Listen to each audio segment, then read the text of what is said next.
Mesdames et messieurs les députés, permettez-moi de vous le dire, c'est un moment intéressant que nous vivons.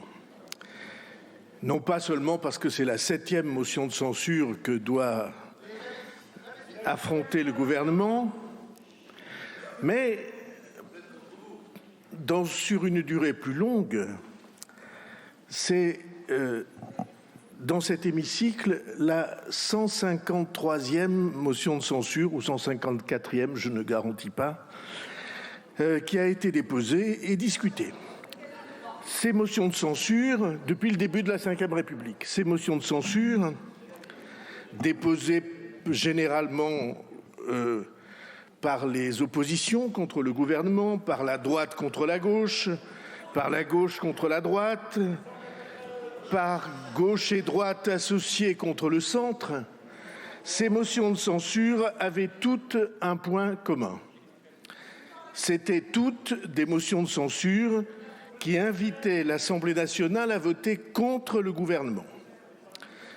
Or, la motion de censure que nous examinons cet après-midi, la 154e depuis 1958, est unique en son genre.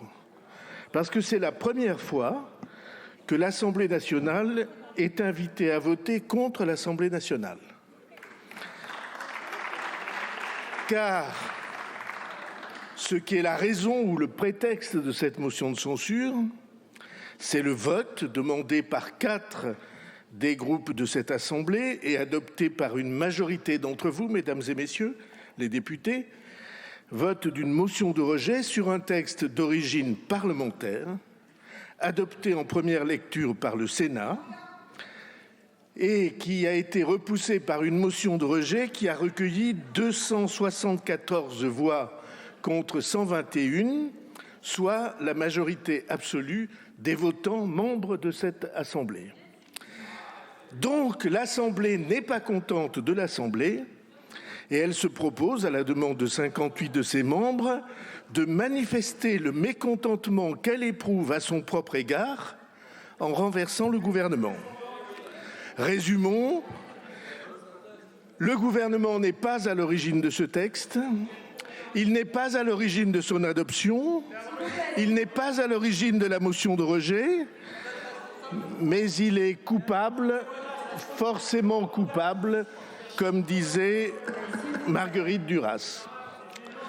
C'est d'ailleurs ce que traduit le texte même de la motion de censure qui indique qu'il s'agit d'un 49.3 parlementaire. Depuis que ce gouvernement est entré en fonction, il a veillé sans cesse à ce que les prérogatives du Parlement soient respectées, qu'elles s'expriment librement et qu'elles contribuent à résoudre les problèmes qui se posent à nous. Je l'ai affirmé dès notre déclaration de politique générale et je le réaffirme aujourd'hui, la capacité d'action de l'État dépend de la bonne coopération entre le Parlement et l'exécutif. Dans les défis sans précédent qui sont devant nous, je crois plus que jamais à la co-responsabilité et je trouve que nos institutions invitent à avoir un Parlement fort, un gouvernement fort et un président fort. Or, nous devons constater tous ensemble que nous sommes collectivement face à une difficulté que nous n'arrivons pas à surmonter. Les parlementaires, les citoyens et évidemment le gouvernement appellent de leurs vœux des réformes sans cesse et les réformes passent en France par des lois le plus souvent. Mais je dois constater, nous devons constater ensemble que depuis presque 6 mois, le Parlement ne réussit plus à examiner les textes nécessaires. L'ordre du jour est devenu un casse-tête.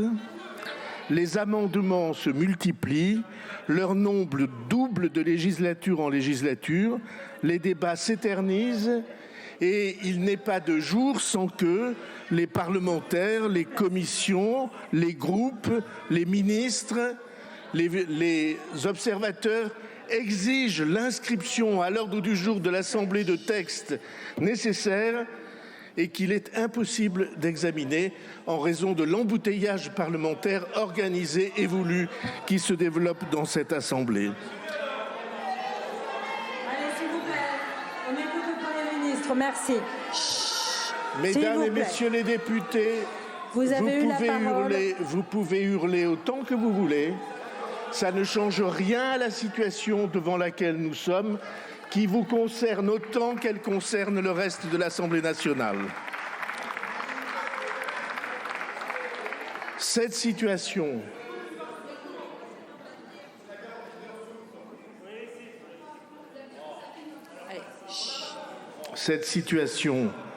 crée une immense frustration pour les parlementaires, sur tous les bancs, pour le gouvernement et surtout pour nos concitoyens, et cela n'est bon pour personne.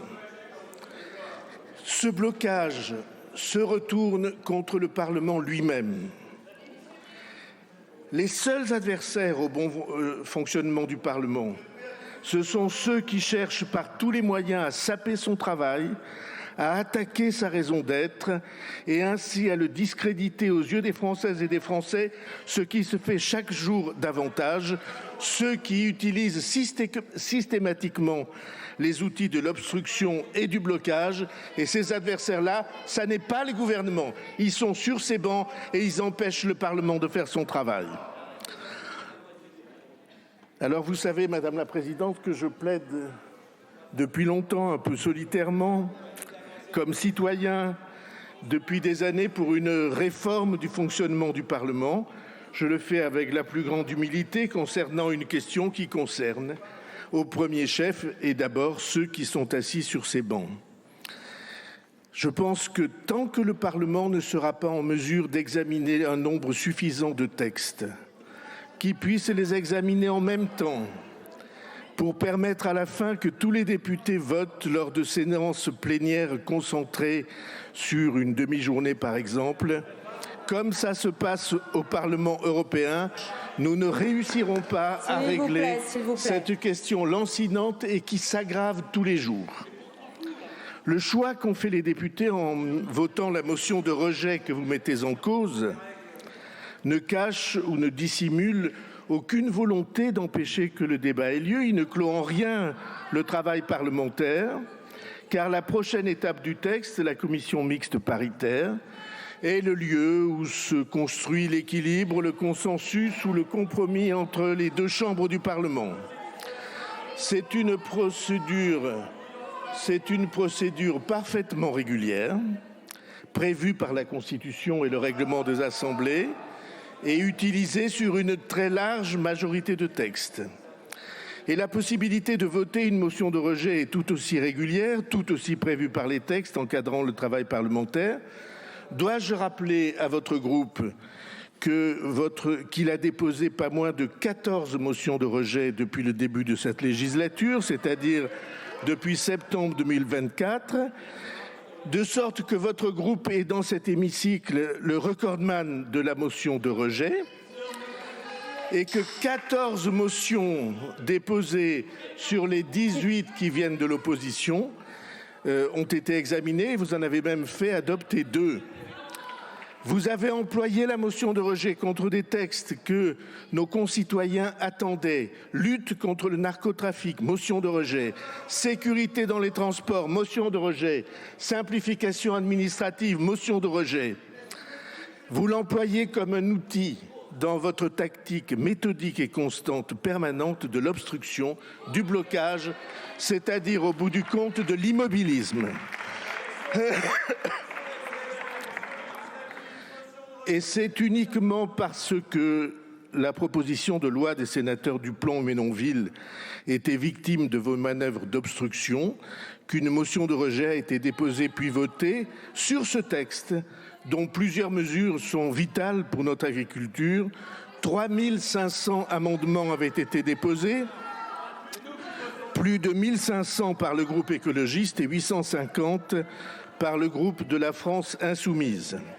De tels amendements, le moins que l'on puisse dire, c'est qu'ils contribuent peu au débat et qu'ils cherchent à l'enliser. La grande majorité d'entre eux, je veux donner 2 exemples pour que les Français sachent jusqu'à quel degré d'enlisement vous essayez d'entraîner le débat.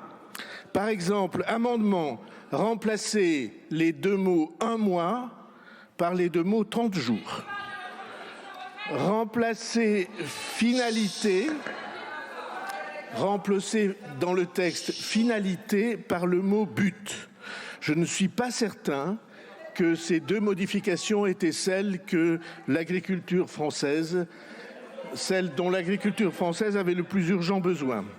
Alors il faut rappeler simplement qu'à 3 minutes par amendement, ces 3500 amendements auraient représenté 3 semaines d'examen en séance. Et ces 3 semaines d'examen auraient empêché la discussion d'autres textes. C'était d'ailleurs le but qui était recherché, ceux que nos concitoyens attendent, notamment par exemple le projet sur Mayotte ou le texte sur l'énergie.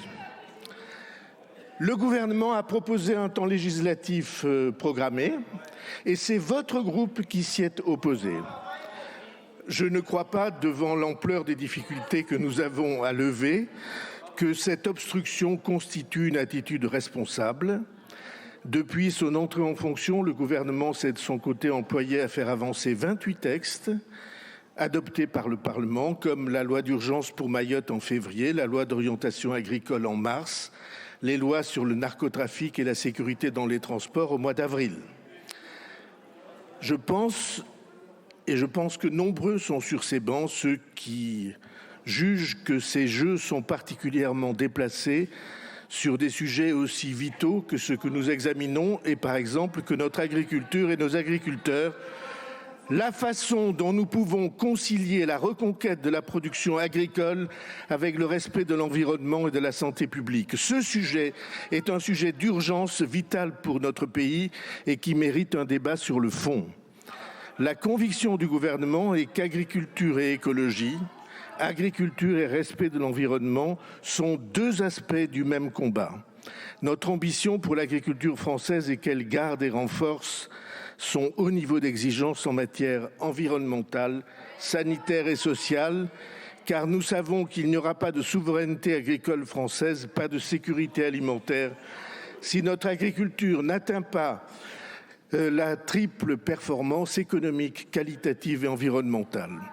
Et cet objectif est très largement partagé sur ces bancs, comme ça a été montré par le vote si nombreux de la motion de rejet pour que le texte puisse enfin être adopté. Il suffit de regarder la situation et les chiffres. La France était habituée aux excédents agricoles. Et pourtant, en 2025, le solde de l'agriculture est déficitaire pour le 3e trimestre consécutif. Il se situe à un niveau très dégradé. Derrière les atouts historiques de la France dans le domaine agroalimentaire, une myriade de déficits commerciaux se détachent dans plusieurs catégories de produits. Les fruits et légumes, 7 milliards de déficit en 2024. Les produits d'épicerie, plus de 6 milliards. Les produits d'origine aquatique, 5 milliards. Les viandes et les produits carnés, plus de 3 milliards d'euros. Je prends quelques exemples. Les tomates, déficit de 393 millions d'euros. Les poivrons, déficit de 232 millions d'euros. Les fraises, déficit de 143 millions d'euros. Les poires, déficit de 94 millions d'euros. Alors, si nous n'y prenons pas garde, si nous ne décidons pas de mettre en place rapidement les moyens adéquats pour soutenir la capacité productive de l'agriculture française, tous les discours que nous tiendrons sur la souveraineté agricole et sur la sécurité alimentaire se révéleront des vœux pieux. Le texte qui a provoqué cette nouvelle motion de censure a été travaillé avec soin par le Sénat et les commissions. Il entend permettre à nos agriculteurs de vivre de leur travail, de continuer durablement à nourrir notre pays et nous ne fragiliserons pas nos producteurs en laissant perdurer des complexités et des distorsions déloyales de concurrence.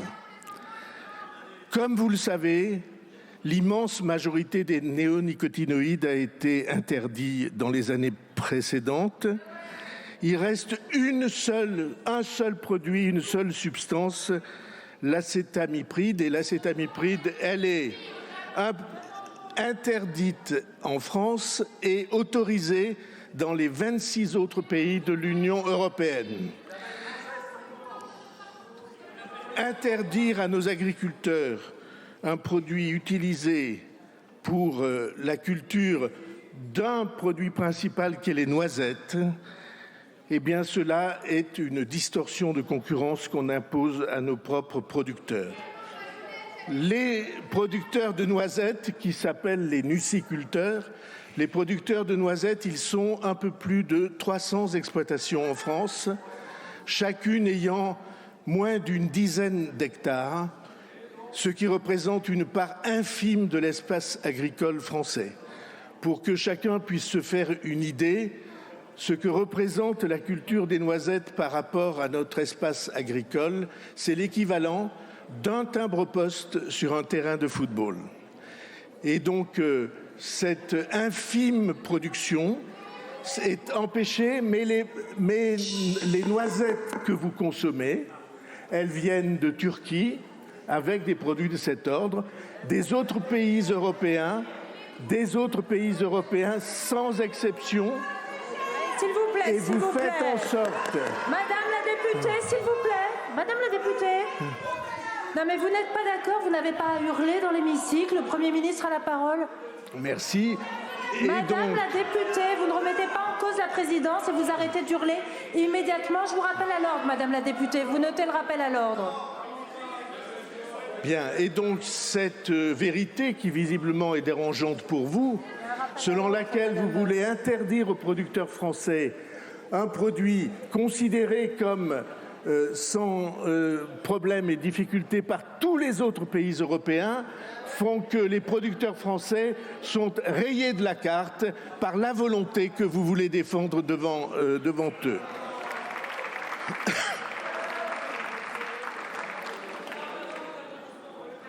Et ceci nourrit ce qui est, à mes yeux, un drame pour nos agriculteurs. Pendant très longtemps, pendant des décennies et pendant des siècles, les agriculteurs ont été considérés comme les meilleurs connaisseurs et les meilleurs protecteurs de la nature. Et les campagnes qui ont été nourries depuis des années contre eux font qu'aujourd'hui, ils ont le sentiment d'être ciblés et d'être abandonnés sur ce qui est le cœur de leur vocation, le cœur de leur métier, le cœur de l'amour qu'ils portent à la nature et à leur terre. Et ceci est un drame. Ça n'est pas la faute des lobbies, c'est la faute de ceux qui nourrissent un procès infondé contre l'agriculture française, contre ceux qui font que la France, c'est vous qui êtes responsables. Et donc, ce choix, la majorité de l'Assemblée s'est exprimée sur ce sujet. Nos agriculteurs savent qu'agriculture et écologie ne pourront pas être séparées. Et c'est d'ailleurs, comme l'illustre la question de l'eau, sans eau, il n'y a pas d'agriculture. L'accès à l'eau doit être facilité et il convient en même temps de réfléchir, territoire par territoire, à un usage responsable de cette ressource. C'est pour trouver ces nouveaux équilibres que nous lançons dès ce mois-ci les conférences sur l'eau dans les territoires qui se tiendront d'ici au mois d'octobre. Leur feuille de route est claire, définir un meilleur partage de la ressource et anticiper les risques. Ce qu'affirment ceux qui ont défendu ce texte, c'est qu'un équilibre de long terme est à trouver entre l'allègement des contraintes qui pèsent sur le travail des agriculteurs et le respect des impératifs environnementaux et de santé publique. Je veux dire au nom du gouvernement notre confiance envers les deux chambres du Parlement qui, représentées au sein de la commission mixte paritaire, vont parvenir à cet équilibre vital pour nos agriculteurs et pour notre société. Je vous remercie. Merci beaucoup, Monsieur le Premier ministre.